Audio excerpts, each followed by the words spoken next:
hayi ukuthi bafeaturishane engomeni lutho. Lokho nje kwasusa enkulu inhlamba.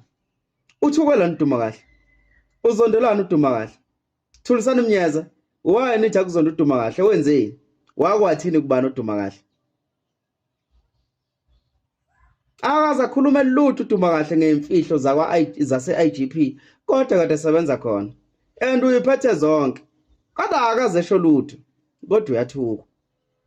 Akaze abhinqe khuzane, akaze thini ngaba uyayiculela uduma kahle ashaya ingoma aphume ebantwini. Imbangi yakho sicibi.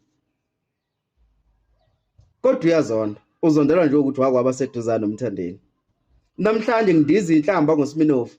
Akukho kuthena uSminofu aseke wakusho ngokhuzani okukhomba ukuthi usediqilela isithunzi sakhe phansi. uSminofu wenza lo msangano yakhe nje okuhlezi elengisela abantu. Lonto leyo yinto uSminofu aphila ngayo ayenza adunyiswa yiyona futhi. Besides quality nanokulingisela abantu futhi waphinde wakwazi ukuthi angene kahle ebantwini. Kodwa namhlanje uSminofu uthwele uthuka ngenhlamba enkulu. Kuthuko olwandle enkulu benzeni olwandle enkulu? Benzeni kubani olwandle enkulu? Kufanele olwandle enkulu asacrifice ibrand yakhe. Ibrand yakhe for umculo kaMaskandi. Uzomenzelani lo mculo kaMaskandi okufanele amprotect okufanele ulwa anikele ngodumo lwakhe anikele ngebrand yakhe for ukuthi kuxhaphazeke yena aqhatheke nabantu asebenza naye.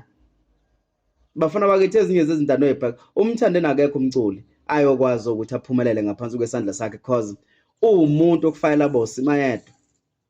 Nambrand kanjalo nasho kanjalo nathi uyayitshela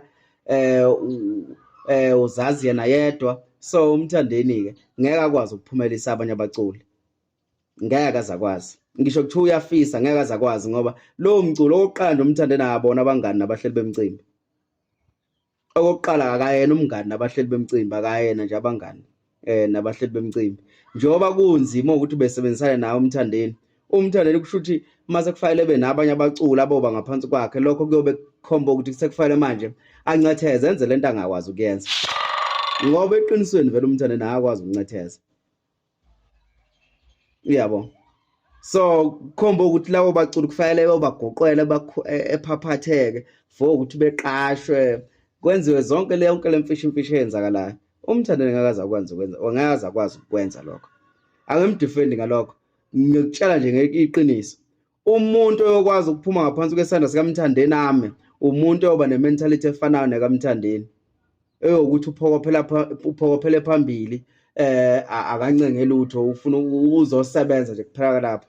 Njengoba nje ekwazi ukukhipha omaceceke yiqembu nje leleyana eliyofakaza ngokuthi umthandeni wakwaba khona endimeni.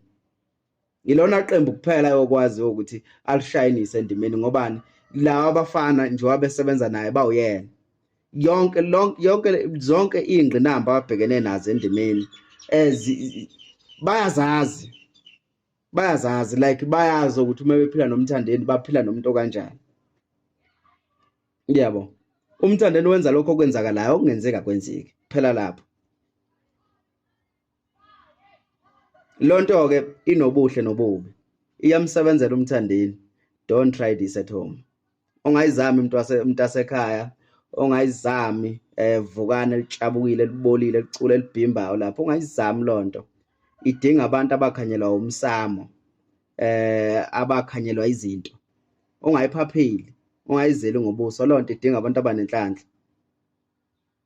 Ukungatheza kunobuhle bakhona nakhona nobubi bakhona futhi kodwa ke ngesikhulume ngakho kakhulu. Kodwa nje ungayizami. Ngithukeni